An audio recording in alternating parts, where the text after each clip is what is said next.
आवाज आपकी, खबर हमारी। आप देख रहे हैं न्यूज 24 उल्लासनगर।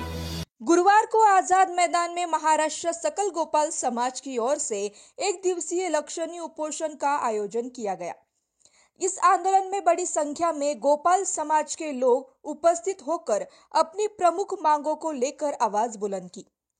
संगठन की मुख्य मांग है कि गोपाल समाज को अनुसूचित जमाती प्रवर्ग में शामिल किया गया ताकि समाज को शिक्षा, रोजगार और इतर क्षेत्रांतर्गत आरक्षण का लाभ मिल सके। वक्ताओं ने कहा कि गोपाल समाज लंबे समय से अपने हक के लिए संघर्ष कर रहा है, लेकिन अब तक केवल आश्वासन ही मिले हैं। उन्होंने सरकार को चेतावनी दी कि अगर जल्द ही सकारात्मक निर्णय नहीं लिया गया तो राज्य भर में व्यापक आंदोलन छेड़ा जाएगा।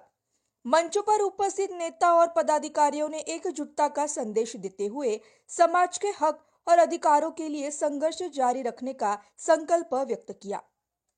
व्यक्ती घेऊन येतो अशा म्हणीप्रमाणे आम्ही सर्व गोपाळ समाजाचे मनापासून अभिनंदन करतो। इथे बसलेल्या, खास करून इथे बसलेल्या खाली सर्व समाज बांधवांचे मनापासून आभार। व्यासपीठापेक्षा मला इथे बसलेल्या महत्वाचे लोक वाटतात आणि मी त्यांचे खरंच मनापासून आभार करतो। ते उन्हात बसलेले आहेत। जिथे गोपाळ समाज उन्हात बसतो तिथे नक्कीच यश येतं आणि मी या सर्व लोकांसोबत आहे।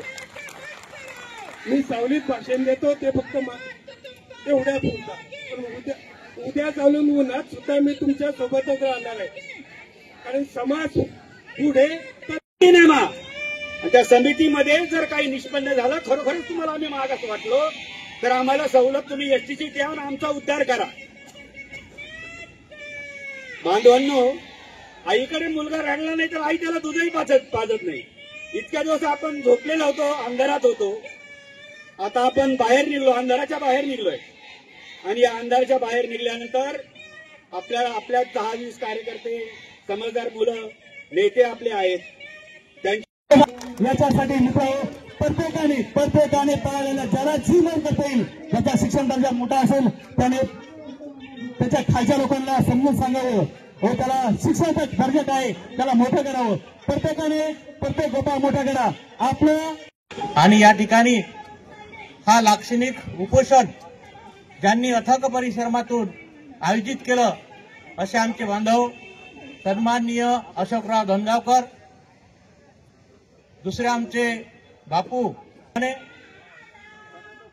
व्यासपीठावर असणारे सगळे जे नॉलेज सपोर्ट करतात ठीक आहे, पण आजचा दिवस तरी सगळ्यांना माणसांचाच आहे, बायकांचा नाही वाटत, कारण की मुलं आमची असतात, पण त्यांना आरक्षण की छत्रपती शिवाजी महाराज की।